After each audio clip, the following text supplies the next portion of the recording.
Hello friends, আসসালামু আলাইকুম। Unique world পরিবারে আপনাদের সবাইকে আবারও স্বাগত জানাচ্ছি। চলে এলাম আরেকটি নতুন ব্লগ নিয়ে। আশা করছি আপনারা সবাই আমাদের পাশে থেকে এভাবেই আমাদেরকে সাপোর্ট করে যাবেন। মাম বলেছে লেখাপড়া করে দে, গাড়ি ঘোড়া করেছে, আর আমরা লেখাপড়া করছি। A for apple, B for ball, C for cat, D for dog, E for elephant, A for frog, E for goat, S for hen, মানে মুরগি। ওয়াও, দিদিকে দল তুলেছিল। মাম্মি মাম্মি মাম্মি গো, মাম্মি গো, পোলাও আর রোজ খাবো মাম্মি। ওরে সোনা মাম্মি, তুমি পোলাও আর মুরগির রোস্ট খাবে? এস ফর হেন পড়তে পড়তে তোমার পোলাও আর মুরগির রোস্টের কথা মনে পড়ে গেল। আমার দুষ্টু বেবি। ফ্রেন্ডস, আমার বেবি যেহেতু পোলাও এবং মুরগির রোস্ট খেতে চেয়েছে, তাই আজ দুপুরের লাঞ্চে আমি ওর জন্য পোলাও, বেগুন ভাজি এবং মুরগির রোস্ট রান্না করব।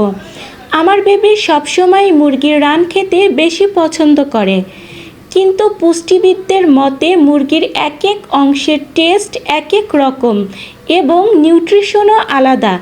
সেজন্য একবেলা মুরগির রান খেতে দিলে পরবর্তী বেলায় আমি ওকে মুরগির কলিজা কিংবা মুরগির বুকের দিকের সলিড গোস্ট খেতে দিই।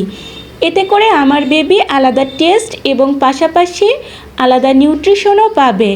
তো ফ্রেন্ডস, চলুন খাবার খেতে খেতে মাইশামণি কি বলছে একবার শুনে নিই। মাইশামণি, তুমি কি খাচ্ছ? পোলাও আর রোস্ট খাচ্ছ? রান্না কেমন হয়েছে মামুনি? খুবই আম্মি।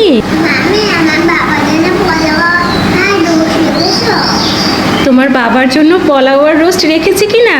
হ্যাঁ সোনা মাম্মি, তোমার বাবার জন্যও রেখেছি। রাতে তুমি আর তোমার বাবা একসাথে খেও। আমি অনেক ভালো, থ্যাংক ইউ। তুমি এভাবে লেখাপড়া করো, আমি তোমাকে সব সময় ভালো ভালো খাবার রান্না করে খাওয়াবো। আর বন্ধুদের বলো যে বন্ধুরা তোমরাও লেখাপড়া করো, সুন্দর করে বলো বন্ধুদের।